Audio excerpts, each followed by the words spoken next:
नमस्कार। आज हम भारतीय समाज के 3 बहुत ही जरूरी और कह सकते हैं संवेदनशील मुद्दों पर बात करने वाले हैं। और हम ये देखेंगे कि पॉलिटिक्स के साथ इनका रिश्ता कितना गहरा और कितना कॉम्प्लेक्स है। ये 3 मुद्दे हैं: लिंग, धर्म और जाति। ये बात कितनी सही है ना, कि असल में जो हमारे बीच फर्क हैं वो हमें नहीं बांटते, बल्कि जब हम इन फर्कों को समझ नहीं पाते या उन्हें सेलिब्रेट नहीं कर पाते तब हम बट जाते हैं। समाज में डाइवर्सिटी होना कोई प्रॉब्लम नहीं है, ये तो हमारी स्ट्रेंथ है। पर जब इसे ठीक से हैंडल नहीं किया जाता तो यही डिवीजन और इनइक्वालिटी की वजह बन जाती है। तो आगे क्या क्या देखने वाले हैं, एक नज़र डाल लेते हैं। सबसे पहले बात होगी लिंग और पॉलिटिक्स की, फिर हम धर्म और राजनीति के रिश्ते को समझेंगे और आखिर में हम जाति और राजनीति के यूनिक कनेक्शन को देखेंगे। चलिए शुरू करते हैं। तो चलिए शुरू करते हैं पहले और सबसे यूनिवर्सल सोशल डिवीजन से, एक ऐसा बंटवारा जो दुनिया में हर जगह है, जेंडर यानी लिंग। और इसकी शुरुआत होती है एक बहुत ही बेसिक सवाल से। अब ये सवाल आता है, क्या जेंडर और सेक्स ये दोनों एक ही चीज़ हैं? हम लोग अपनी आम बोलचाल में तो इन शब्दों को एक दूसरे की जगह इस्तेमाल कर लेते हैं, लेकिन पॉलिटिकल साइंस में इनके मतलब बहुत अलग हैं और ये फ़र्क समझना ये बहुत ही ज़्यादा ज़रूरी है। देखिए, यहाँ पर फ़र्क बिल्कुल साफ है। सेक्स का मतलब है हमारी बायोलॉजिकल आइडेंटिटी, हम पुरुष हैं या महिला, ये कुदरती है। लेकिन जेंडर ये समाज बनाता है। जेंडर वो रोल हैं, वो उम्मीदें हैं जो समाज हमसे रखता है कि मर्दों को ऐसा होना चाहिए और औरतों को वैसा। जैसे ये सोचना कि घर का काम तो सिर्फ औरतें ही करेंगी, ये एक सोशल रूल है, कोई बायोलॉजिकल फैक्ट नहीं, ये एक स्टीरियोटाइप है। और देखिए, इसी सोच से जन्म होता है सेक्सुअल डिवीजन ऑफ लेबर का, काम का बंटवारा लिंग के आधार पर। ये एक ऐसा सिस्टम है जहां मान लिया जाता है कि घर के अंदर का सारा काम, जैसे खाना बनाना, बच्चों को संभालना, ये सब महिलाओं की ही जिम्मेदारी है और मर्द बाहर जाकर पैसे कमाएंगे। इसका सीधा नतीजा क्या होता है कि महिलाओं के घर के काम को कोई वैल्यू ही नहीं दी जाती, उसे काम ही नहीं गिना जाता और इसी वजह से पब्लिक लाइफ में, खासकर पॉलिटिक्स में, उनकी भागीदारी बहुत कम हो जाती है। अब जरा इन आंकड़ों पर नजर डालिए। ये आंकड़े सब कुछ साफ कर देते हैं। 2019 का डेटा है ये। भारत के संसद में महिलाओं का रिप्रेजेंटेशन सिर्फ 14.36% था, जबकि दुनिया का एवरेज 24% है। और अगर आप नॉर्डिक देशों को देखें तो वहां ये 42% से भी ज्यादा है। हम दुनिया के एवरेज से भी काफी पीछे हैं। तो अब सवाल ये उठता है कि इस इनइक्वालिटी को दूर करने के लिए क्या कदम उठाए गए हैं। देखिए, दशकों से इसके लिए फेमिनिस्ट मूवमेंट्स यानी नारीवादी आंदोलन चले हैं। इनकी मांग हमेशा से यही रही है कि महिलाओं को बराबरी का हक मिले, चाहे वो पॉलिटिक्स हो, एजुकेशन हो या जॉब्स हो। इन्हीं आंदोलनों का नतीजा है कि आज हमारी लोकल गवर्नमेंट्स में, यानी पंचायतों और नगर पालिकाओं में 1/3 सीटें महिलाओं के लिए रिजर्व्ड हैं। और हाल ही में जो विमेंस रिजर्वेशन एक्ट पास हुआ है, वो भी इसी दिशा में एक बहुत बड़ा कदम है। चलिए अब आगे बढ़ते हैं हमारे दूसरे पिलर की तरफ, धर्म और राजनीति। देखिए, भारत की एक बहुत बड़ी पहचान उसकी रिलीजियस डाइवर्सिटी है। लेकिन जब यही डाइवर्सिटी पॉलिटिक्स में आती है तो मामला काफी चैलेंजिंग हो जाता है। महात्मा गांधी ने एक बहुत गहरी बात कही थी। उन्होंने कहा कि धर्म को राजनीति से अलग नहीं किया जा सकता। पर उनका मतलब क्या था? उनका मानना था कि पॉलिटिक्स को एथिक्स यानी नैतिक मूल्यों पर चलना चाहिए और ये नैतिक मूल्य सभी धर्मों की अच्छी बातों से आने चाहिए।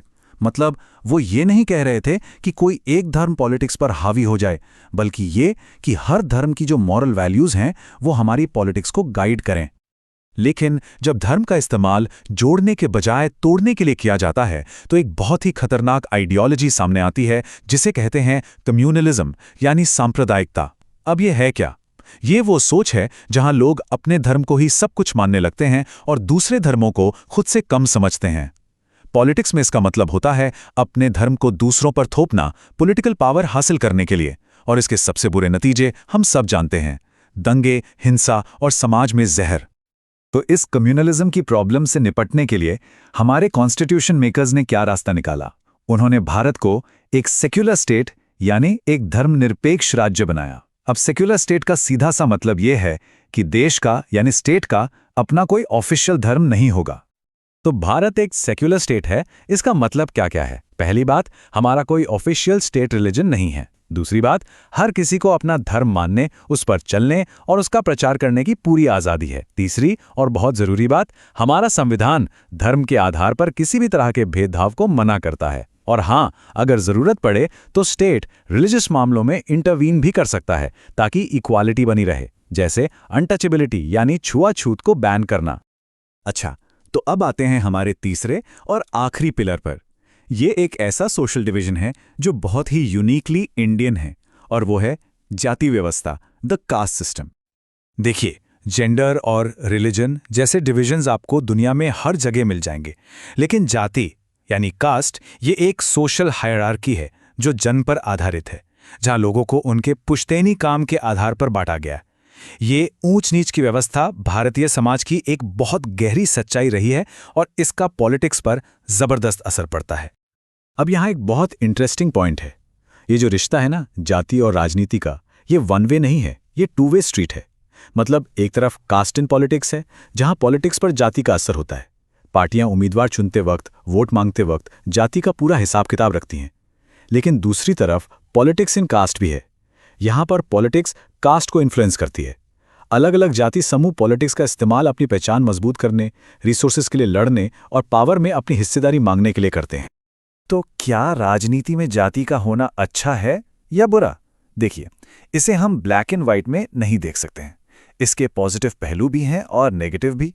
पॉजिटिव ये है कि इससे उन दबे कुचले समुदायों को, जिन्हें हम दलित या ओबीसी कहते हैं, अपनी आवाज़ उठाने और पावर में हिस्सा मांगने का एक प्लेटफॉर्म मिलता है। लेकिन इसका नेगेटिव साइड ये है कि अक्सर पॉवर्टी, डेवलपमेंट, करप्शन जैसे असली मुद्दों से ध्यान हटकर सिर्फ जाति पर ही अटक जाता है, और कई बार ये समाज में तनाव और झगड़े की वजह भी बन जाता है। तो हमने जेंडर, रिलीजन और कास्ट तीनों की बात कर ली। अब आखिर में सवाल यही बचता है कि पॉलिटिक्स प्रॉब्लम है या सॉल्यूशन? देखिए, किसी भी डेमोक्रेसी में सोशल डिविजन्स का पॉलिटिक्स में दिखना ये एक नॉर्मल बात है। पॉलिटिक्स एक ऐसा अरीना, एक ऐसा मैदान बन सकती है जहां हजारों सालों से दबी हुई आवाज़ों को सुना जाए, उनकी शिकायतों को दूर किया जाए। तो राजनीति अपने आप में प्रॉब्लम नहीं है, असल में ये एक टूल की तरह है। ये सोशल डिविजन्स को और गहरा भी कर सकती है और उन्हें ख़त्म करने का एक मंच भी बन सकती है। सब कुछ इस पर डिपेंड करता है कि हमारे नेता और हम यानी नागरिक इन फर्कों को कैसे हैंडल करते हैं। तो आखिर में ये सवाल हमारे सामने खड़ा है, पॉलिटिक्स हमारे बंटवारे को सिर्फ दिखा सकती है या उसे चुनौती भी दे सकती है?